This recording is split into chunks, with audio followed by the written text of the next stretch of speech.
શ્રી ગણેશાય નમઃ. મિત્રો, આપ જોઈ રહ્યા છો યુટ્યુબ આપણી ચેનલ સ્વમાન કા માર્ગમાં આપ સૌનું સ્વાગત છે. મિત્રો, આજે આ વિડીયોમાં આપણે સાંભળવાના છીએ, જાણવાના છીએ આસો માસની પૂર્ણિમા શરદ પૂર્ણિમા ક્યારે છે, આ પૂર્ણિમાનું મહાત્મય શું છે, આ પૂર્ણિમાના દિવસે કયા ઉપાય કરવામાં આવે છે, કયા ઉપાય કરવા જોઈએ. આપને આ વિડીયો પસંદ આવે તો લાઈક કરજો, શેર કરજો, કમેન્ટ કરજો. આપ આ ચેનલ પર પહેલી વખત જોઈ રહ્યા છો તો સબસ્ક્રાઈબ કરી લેજો, જેથી આવનારા નવા વિડીયોની માહિતી આપ સુધી તુરંત પહોંચી શકે. ધન્યવાદ. ધન્યવાદ. ઓમ શ્રી મહાલક્ષ્મી વિને વિષ્ણુ પ્રત્યે ધીમહિ ધિયો યના લક્ષ્મી પ્રચોદયા. બોલો લક્ષ્મીપતિ નારાયણની જય. મિત્રો, આપણા હિન્દુ ધર્મમાં પૂર્ણિમાનું ખાસ મહાત્મય છે. ખાસ કરીને આસો માસની પૂર્ણિમા, જેને કોજારી પૂર્ણિમા, રાસ પૂર્ણિમા કે લક્ષ્મી પૂર્ણિમા કહેવાય છે. આ પૂર્ણિમા વિશેષ છે.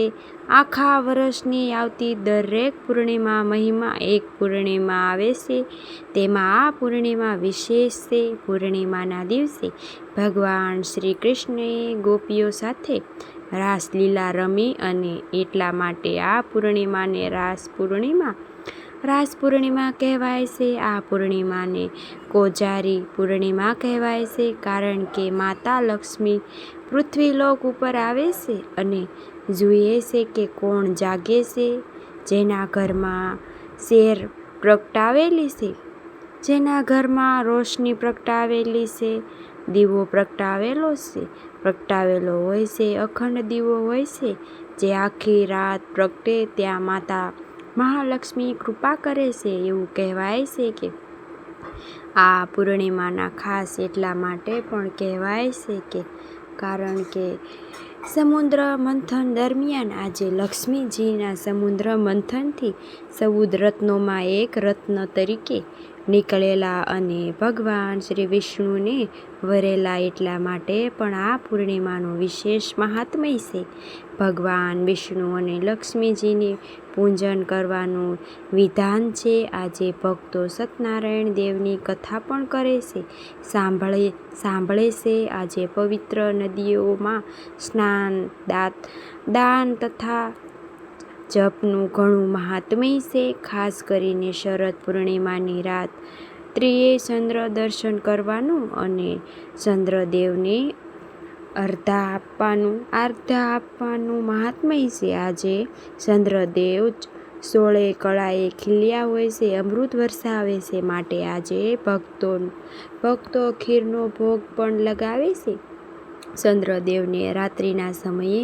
ત્યારબાદ બીજા દિવસે સવારે તે પ્રસાદી લેશે, જેથી સ્વાસ્થ્ય સારું રહે છે, શારીરિક માનસિક કષ્ટ દૂર થાય છે, સુખ સમૃદ્ધિ આશીર્વાદ પ્રાપ્ત થાય છે. કારણ કે ચંદ્રદેવ અને લક્ષ્મીજીનો સીધો સંબંધ બંને સમુદ્રમાંથી ઉત્પન્ન થયેલા હોય છે, ભાઈ અને બહેન કહેવાય છે. શરદ પૂર્ણિમાના દિવસે ખાસ મંત્ર જાપ પણ થાય છે, જેમાં લક્ષ્મી મંત્રનો જાપ કરી શકાય છે. જે પણ આપણા ઈષ્ટદેવ હોય, સૌ પ્રથમ આપણે જાણી લઈએ શરદ પૂર્ણિમાની તિથિ ક્યારે આરંભ થાય છે, ચંદ્રોદયનો સમય શું છે. આસો માસની શુક્લ પક્ષની પૂર્ણિમા તિથિ પ્રારંભ થાય છે તારીખ 6 ઓક્ટોબર 2025 બપોરે 12:23. જે તિથિ પૂર્ણ થાય છે 7 ઓક્ટોબર 2025 સવારે લગભગ 9:16 આસપાસ. પૂર્ણિમા હંમેશા ચંદ્ર દર્શનની જ કહેવાય છે, એટલે કે ચંદ્રોદય પૂર્ણિમાની તિથિ સાથે હોવા જોઈએ. એ પ્રમાણે જોઈએ તો તારીખ 6 ઓક્ટોબર 2025 પૂર્ણિમાનું વ્રત રાખે છે અને આજે ચંદ્ર દર્શન થાય, ચંદ્રદેવના પ્રકાશમાં ખીરનો ભોગ લગાવે છે. આજે ચંદ્રોદય છે સાંજે લગભગ 6 વાગ્યાથી આસપાસ. ગામ શહેર પ્રમાણે અલગ અલગ ચંદ્રોદય હોય છે. નોંધી લેવો જોઈએ. પૂર્ણિમાના દિવસે 2 દિવસ પૂર્ણિમા 2 દિવસ પડે છે. સૂર્યોદય તિથિ પ્રમાણે જોઈએ તો પૂર્ણિમા 7 ઓક્ટોબર 2025ના દિવસે. એટલા માટે આજે સ્નાન, દાન, જપનો મહિમા પણ રહે છે.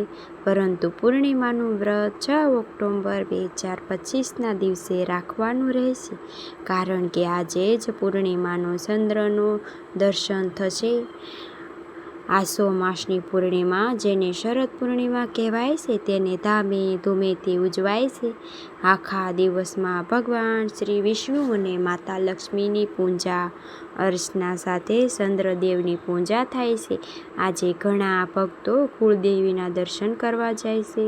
પૂર્ણિમા ભરે છે પોતાની ઈષ્ટ દર્શન કરી પ્રસન્ન રૂપે જે કાંઈ ભોગ સમર્પિત થાય છે તેમાં ખાસ કરીને ખીરનો ભોગ હોય છે. શાસ્ત્ર અનુસાર શરદ પૂર્ણિમાના દિવસે ખાસ ઉપાય પણ થાય છે. આજે લક્ષ્મીની કૃપા પ્રાપ્ત કરવા માટે શરદ પૂર્ણિમાની રાત્રિએ 11 પીળી કોડી લઈને તેને લાલ વસ્ત્ર કે પીળા વસ્ત્રમાં બાંધવામાં આવે છે. તેનું પૂજન કરવામાં આવે છે અને ધન સ્થાન ઉપર રાખવામાં આવે છે, તો માતા મહાલક્ષ્મી સદૈવ કૃપા બની રહે છે. આ ઉપરાંત આ પૂર્ણિમાના દિવસે દાનનું ઘણું મહાત્મ્ય છે. માટે જરૂરિયાતમંદને અન્નદાન, વસ્ત્રદાન, ધનદાન, જે કંઈ આપણે યોગ્ય લાગે તે પહોંચી શકીએ તેમ હોય તેવું કરવાથી જીવનમાં સકારાત્મક ઉર્જા પ્રાપ્ત થાય છે.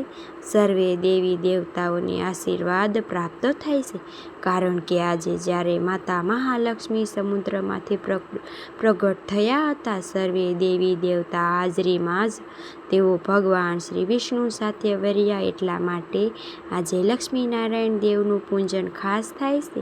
જો કે પૂર્ણિમાના દેવતા છે ભગવાન મહાદેવ. ચંદ્રમૌલેશ્વર માટે આજે શિવાલયમાં પણ જઈને મહાદેવની પૂજા અર્ચના પણ કરી શકાય છે. ભગવાન મહાદેવને કાચું દૂધ છે, ગંગાજળ છે, બીલીપત્ર છે, ચીજના ફળ ફલાદી ભોગ સમર્પિત થાય છે. ધૂપ, દીપ, નિવેદ આદિથી પ્રભુની પૂજન થાય છે. શરદ પૂર્ણિમાના દિવસે ચંદ્રદેવ અમૃત વર્ષા કરે છે, જે એટલા માટે આજે ચંદ્રદેવમાં ઔષધિ ગુણ રહેલા હોય છે. માટે ચંદ્રના દર્શન કરીએ તો ત્યારે ચંદ્રની રોશનીમાંથી થોડીક વાર બેસીએ. આજે ઘણા ભક્તો સોયમાં દોરો પણ પહેરે છે કે ચંદ્રના પ્રકાશમાં કહેવાય છે કે આમ કરવાથી આંખો સારી રહે છે. જો કે સ્વાસ્થ્ય લાભ માટે આ પૂર્ણિમા છે. શરદ પૂર્ણિમાના દિવસે વહેલા ઉઠીને સ્નાન આદિ પરવારી શુદ્ધ વસ્ત્ર ધારણ કરવા માતા મહાલક્ષ્મી અને ભગવાન નારાયણનું અલગ પૂજન પણ થાય છે.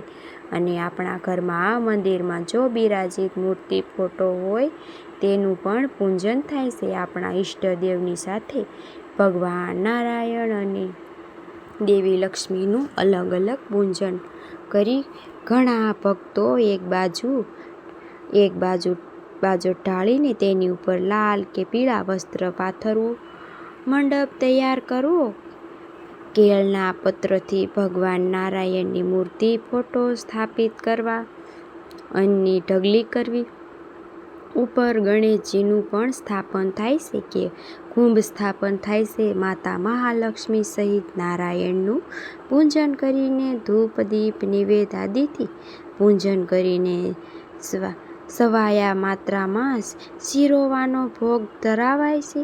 તુલસી પત્ર પ્રભુને સમર્પિત થાય છે અને ત્યારબાદ કથા સંભળાય છે. આજે માતા મહાલક્ષ્મી સાથે લક્ષ્મીની સ્વરૂપ તુલસીજીનું પણ પૂજન થાય છે. તુલસીજીના લાલ ચુંદડી ચડાવીને નિવેદ ધરીને દીપ પ્રગટાવાય છે. પીપળાનું પૂજન થાય છે. વડલાનું પૂજન થાય છે, જે વિષ્ણુ ભગવાનને સાક્ષાત સ્વરૂપ મનાય છે. આ પવિત્ર દિવસે ભગવાન વિષ્ણુના 1000 નામ જપ કરવા ઉત્તમ મનાય છે. વિષ્ણુ સહસ્ત્ર નામ છે. આજે આ પૂર્ણિમાને રાસ પૂર્ણિમા કહેવાય છે. ભગવાન શ્રી કૃષ્ણએ ગોકુળમાં ગોપીઓ સાથે મહારાસની રચના કરી હતી. એટલા માટે ઘણી જગ્યાએ તો રાસ ઉત્સવ પણ મનાવાય છે. ભગવાન કૃષ્ણની પૂજા આરાધના થાય છે. આજે માતા મહાલક્ષ્મી કે પૃથ્વી ઉપર ભ્રમણ કરવા નીકળે છે રાત્રિના સમયે. એટલા માટે રાત્રિના સમયે ઘરમાં અંધકાર ન હોવો જોઈએ. કંઈક ને કંઈક પ્રકાશ અવશ્ય રાખવો અથવા તો એક દીવો પ્રગટાવો. માતા મહાલક્ષ્મીના નામનો આજે એરાવત સહિત ઇન્દ્રદેવની પણ પૂજા થાય છે. એટલા માટે પૂર્ણિમા કે કુમાર પૂર્ણિમા કે કૌમદી પૂર્ણિમા પણ કહેવાય છે. આ પૂર્ણિમાનું વ્રત રાખવાની સુખ સૌભાગ્ય આરોગ્ય પ્રાપ્તિ થાય છે. ભગવાન લક્ષ્મીપતિ નારાયણ દેવની કૃપા પ્રાપ્ત થાય છે. આ પૂર્ણિમાનું મહાત્મય એટલું છે કે જો પવિત્ર તીર્થોમાં જઈને સ્નાન દાન જપ કરવામાં આવે તો પિતૃ તર્પણ કરવામાં આવે તો પણ પિતૃઓને પણ મુક્તિ મળે છે. કારણ કે આ પૂર્ણિમા માતા મહાલક્ષ્મીની અત્યંત પ્રિય પૂર્ણિમા છે. લક્ષ્મી કૃપા પ્રાપ્ત કરનાર ભક્તોએ આજે વ્રત ઉપવાસ કરીને દાન પુણ્ય અવશ્ય કરવું. માતા મહાલક્ષ્મીની કૃપા પ્રાપ્ત કરવા માટે લક્ષ્મી સહસ્ત્ર પાઠ લક્ષ્મીના મંત્ર જાપ કરી શકાય છે. પૂર્ણિમાના દિવસે પશુ પક્ષીને દાણા ચણની વ્યવસ્થા કરવી. ગાય માતાની પૂજા કરવી. ગાયનું જે ઉપલો હોય ગોબર ચૂકાયેલો હોય જેને આપણે જાણું કહીએ છીએ તેની ઉપર કપૂર રાખીને 2 લવિંગ રાખીને તેને પ્રગટાવીને જે આપણે માતાને ખીરનો ભોગ સમર્પિત કર્યો છે અથવા સત્યનારાયણ ભગવાનની કથા કરેલી છે તેમાં જે પ્રસાદ નિવેદ છે તે થોડો પ્રસાદ લઈને પ્રગટાવેલા અગ્નિમાં સમર્પિત કરાય છે જેથી તે ભોગ ઈશ્વર સુધી પહોંચે છે. એવું કહેવાય છે કે આમ કરવાથી પણ ઘરમાં સુખ શાંતિ બની રહે છે. કારણ કે જે ધૂપનો ધુમાડો હોય છે તેમાંથી નકારાત્મક ઉર્જા દૂર થાય છે અને પ્રભુ ફળની પ્રાપ્તિ થાય છે. આજે માતા મહાલક્ષ્મીનો ઉત્સવ હોય છે માટે ઘરમાં સ્વચ્છતા રાખવી, ચોખ્ખાઈ રાખવી, ઘરના મેન દરવાજા પાસે તોરણ બાંધવું ને ઘરને સજાવવું. કારણ કે આજથી જ કહેવાય છે કે દિવાળીનો પ્રારંભ થાય છે. હવે દિવાળીને 15 દિવસ પછી રહેશે.